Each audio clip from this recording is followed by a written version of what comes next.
Ketika kita bisa membaca situasinya dengan baik, itu lebih bijak.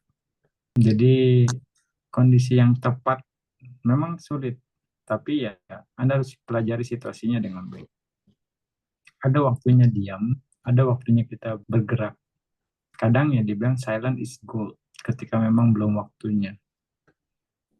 Ya, diam adalah emas. Tapi ada waktunya kita memang harus bergerak karena itu artinya kita bisa meluruskan pandangannya di 7 kama itu adalah kama baik, parami, meluruskan pandangan kalau kondisinya tepat. Tapi satu kondisi lagi UPK itu juga parami juga, ketenang seimbangan. Jadi makanya dibilang kama saka. Ketika memang kita nggak bisa tolong, kita harus menenangkan batin kita supaya nggak bergejolak. Aduh, kalau saya tolong, buah si malakama, dimakan bapak mati, nggak dimakan emak mati misalnya. Enggak ditolong gejolak, aduh kok saya tega amat ya. Ditolong, kan dia marah, takut. Aduh, begitu. Ya, nah itu buah si malakama. Nah, jadi kita harus buat clear. Kita harus putuskan dengan baik pada saat itu. Saya belum mampu menolong dia. Tenang saja. Kendalikan diri kita saat itu. Ya, sudah. Kalau kita memang belum bisa tolong. Jadi apapun yang terjadi itu karma dia. Ya kalau istilah Bante nih, kalau kita memang belum mampu, jangan kayak pahlawan kesiangan. Kita akan babak belur kalau kita belum mampu. Ya, isinya ya akui saja. Saya nggak bisa tolong karena memang saya nggak bisa tolong. Ya dengan kerendahan hati, ya sudah gitu. Dengan tenang, memang nggak gampang. Pasti akan ada gejolak.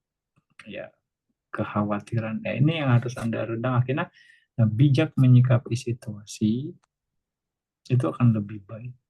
Jadi bukan tega ini. Kita nggak bicara tega atau bagaimana. Anda nggak menyembunyikan kebenaran. Anda hanya tidak mengatakan kebenaran. Belum waktunya.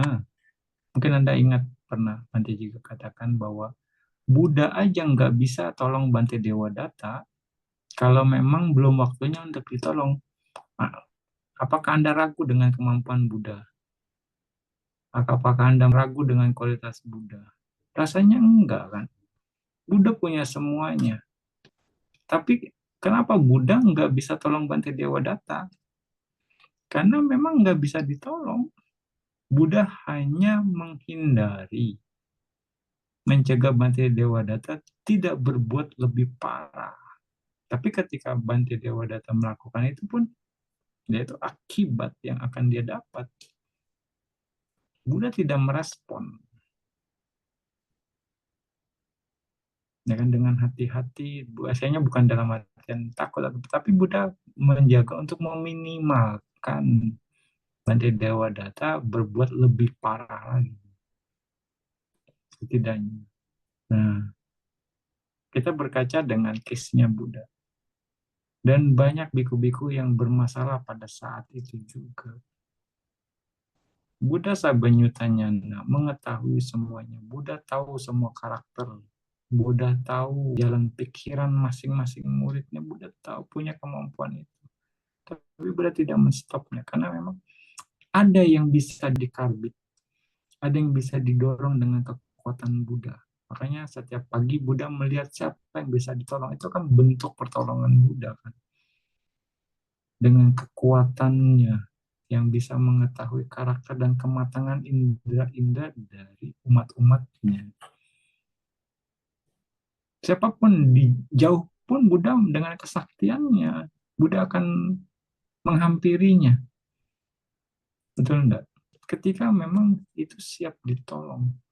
Buddha adalah guru yang tiada tara bagi para dewa dan manusia, dan guru yang tiada bandingnya bagi yang siap untuk ditaklukkan. Ingat, yang siap untuk ditaklukkan. Jadi bukan untuk menaklukkan semua, tidak. Ketika ada orang yang siap dibantu, bantu. Ketika tidak siap, sabar dulu. Wait and see. Nah, kita harus bisa baca situasi ini dengan baik. Anda harus menjelaskan bahwa mencuri itu tidak baik, ada konsekuensinya. Anda harus tegur, artinya menjelaskan.